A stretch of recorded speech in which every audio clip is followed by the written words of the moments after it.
صدقني لو قلت لك ان الفيديو ده امر من ربنا؟ هتصدقني لو قلت لك ان ربنا اللي طلب مني اعمل الفيديو ده؟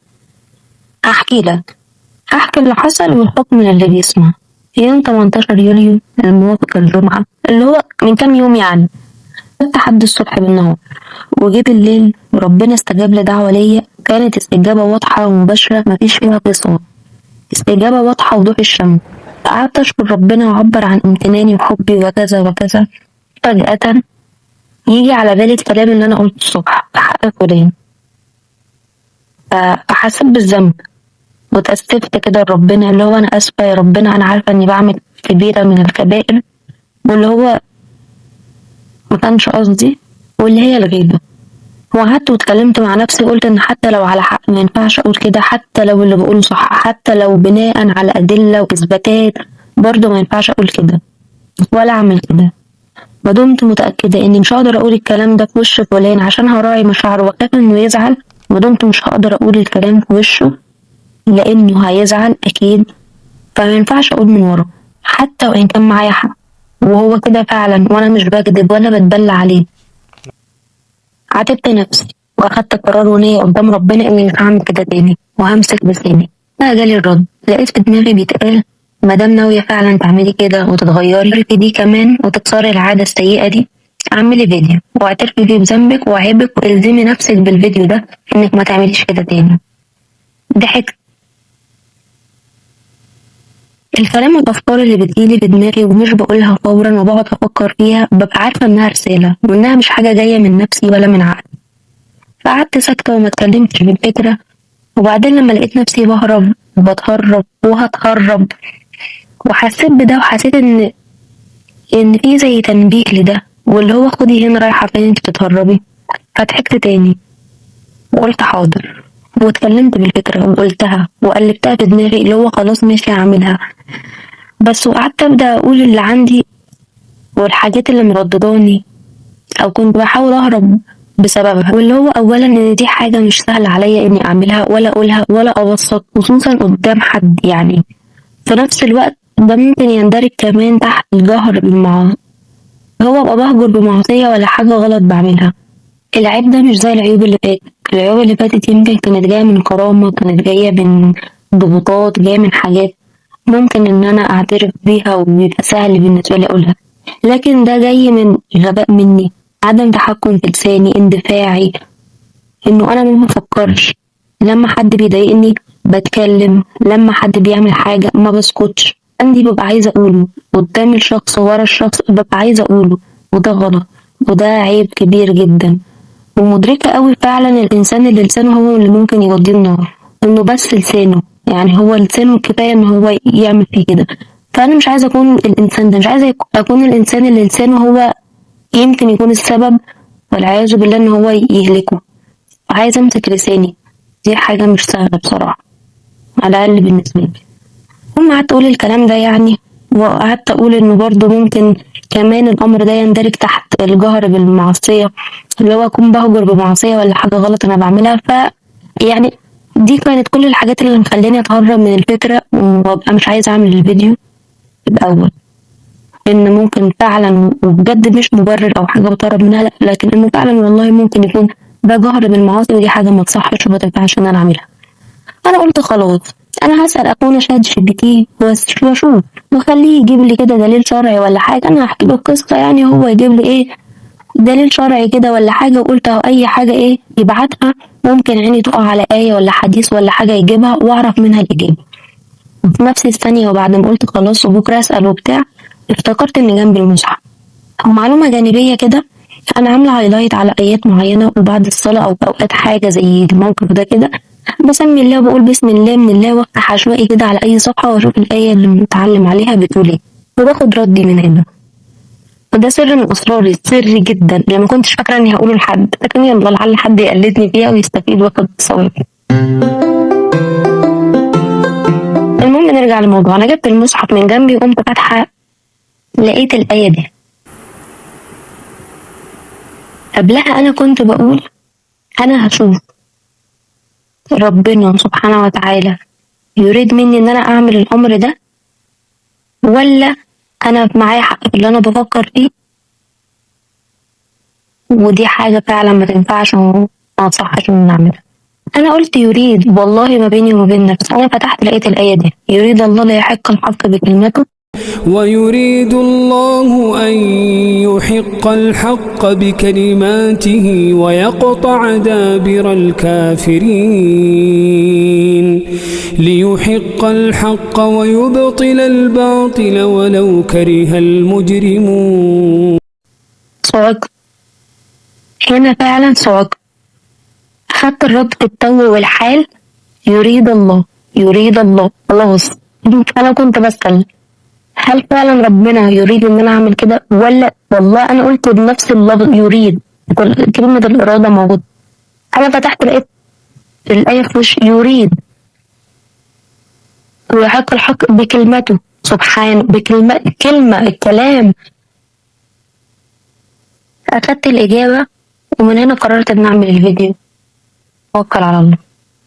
ومع إنها مش حاجة سهلة عليا ولا هو عيب نابع من كرامة ولا حاجة زي العيوب اللي فاتت زي ما قلت، وده اللي أنا يعني اعترفت بيه لربنا وقلته، ده كان أنا إن كان عقابي على الغيبة المعينة اللي اتمسكت عليها هو ده فتمام أنا موافقة. أفضل على موقفي دايما وهفضل دايما على اللي أنا بقوله، أكفر في الدنيا على كل حاجة وأي حاجة ولا إني أكفر في الآخرة على أي حاجة حتى لو كانت أصغر من الذرة. عايزة أقوله عارفة إن الفيديو قلب قصة مش فيديو توعية. القصة دي هي اللي عايزة أوصل من خلالها توعية. الغيبة من الكبائر وفعل مذموم وحاجة مؤذية للي بيعملها قبل ما تكون للشخص الآخر. والحقيقة لو جينا بصينا هنلاقي إن أغلب العيوب هي حاجات بتأذي الشخص اللي بيعملها قبل ما تأذي اللي حواليه. والغيبة من منظور شرعي ديني أو إنساني حتى هي شيء مذموم ومش مستحب تماما. مفيش أي إنسان له الحق إن يقول كلمة وحشة على غيره من وراه حتى إن كان معاه حق وكل اللي بيقوله صح 100%. برضه ملوش حق. والكلام ده بقوله لنفسي بصوت عالي قبل ما يكون لأي حد. الفيديو اللي فات ما كانش الكلام موجه ليا لأنها كانت حاجة أنا قلتها لنفسي وعملت بيها، لكن الكلام ده المرة دي أنا فعلا بقوله ليا زي الفيديو بتاع الصمت العقابي بقى مش اللي فات. أكيد محدش يحب ياكل لحمة فوق ميت، وده التشبيه اللي ربنا شبه بيه اللي بيعمل كده، لأنه إنسان بياكل لحمة إنسان ميت ومش أي إنسان بقول، ومش بس في الدين في الإنسانية. دي تذكرة لنفسي قبل ما يكون لحد إن دي كبيرة من الكبائر وما ينفعش تتعمل تحت أي ظرف ولا أي وقت أي مكان ولا مع أي حد. أنا قررت أكسر كل عاداتي السيئة ومش بس كده، قررت أشارك وأوثق رحلة التزكية والارتقاء دي بهدفين. أولا إن ألزم نفسي قدام نفسي بالمخلقة وأورطها قدام الناس كلها عشان تلتزم. ثانيا إفادة نفسي بالالتزام ده وإفادة اللي هيسمعني ويقرر يعمل زيي، يمكن دي حاجة تشفع لي وتشفع له يوم القيامة. الحقيقة إن الغيبة دي حاجة من ألاعيب الشيطان الذكية جدا الخداعة جدا، لأن هو بيحطها لك بإطار هزار وإطار ود ما بينك وما بين صحابك، فإحنا بنعملها بدون وعي وبدون قصد وبدون نية سيئة. بتيجي بسكة هزار بنهزر مع بعض، جيب في سيرة فلان وفلان وعلان ومين عمل ايه وهي كلها حاجات ما تخصناش، حاجات ما تهمناش وحاجات مالناش دعوة بيها، بس بيبقى على سبيل الحشو بتاع الكلام. سمعت جملة حلوة قوي بتقول من نقل لك هينقل عنك، اللي بينقل لك هينقل عنك. والحقيقة دي حاجة صادقة جدا، حتى إن ما كنتش أنا الشخص اللي بينقل الكلام، بس إن كنت بقبل إن حد ينقل لي حاجة، حتى إن ما كنتش أنا الشخص اللي بينقل، أنا متأكدة إن اللي بينقل لي هينقل عني، واللي بيتكلم معايا على حد هيتكلم عليا مع حد تاني برضه. فدي حاجة مؤذية لكل الأطراف، لا تنفع على سبيل هزار، لا تنفع على سبيل الضحك وفركشة وفك جو وكسب ود وحشو كلام وكذا، وما تنفعش على أي صعيد من الأصعدة، ما تنفعش في أي ظرف، ما تنفعش في أي مكان، ما تنفعش مع أي حد على أي حد، ما تنفعش. يعني احنا ما بناخدش بالنا خالص وبنعمل حاجات بشكل تلقائي تحت كده على اللي بيوقعنا فيها الشيطان، إنه بيخلينا ناخد الموضوع والأمر كأنه شيء عادي وكأنها جزء من حياتنا وكأنها عادة سليمة من عاداتنا، زي الأكل والشرب، يدخل ويدس السم فعلا في العسل. مكالمة حلوة ما بين اتنين صحاب يدس فيها الغيبة، وتتقلب المكالمة من إن هي ود وافتقاد ومشاركة وسؤال وحاجات كويسة، ليه إن فيها سيرة فلان وعلان وحاجة مش كويسة. بدل ما تبقى بتاخد حسنات على سؤالك وودك، لا تبقى بتاخد ذنوب على خوضك في شؤون غيرك. حاجة سيئة جدا وحاجة مش حلوة خالص. مفيش حد يستاهل إنه تقلل من ميزان حسناتك عشان، مفيش حد يستاهل إنك ما تفكرش في آخرتك على حسابه، ولا أي بني آدم في الدنيا مهما كان مين. مفيش أي مخلوق يستاهل إنك تضيع آخرتك أو حتى جزء بسيط منها عشان خاطر. خلي آخرتك دايما هي أول حاجة قدام عينيك. فكر في كل حاجة بتعملها، فكر في كل كلمة بتقولها، فكر في كل فعل، فكر في كل خطوة وكل قرار.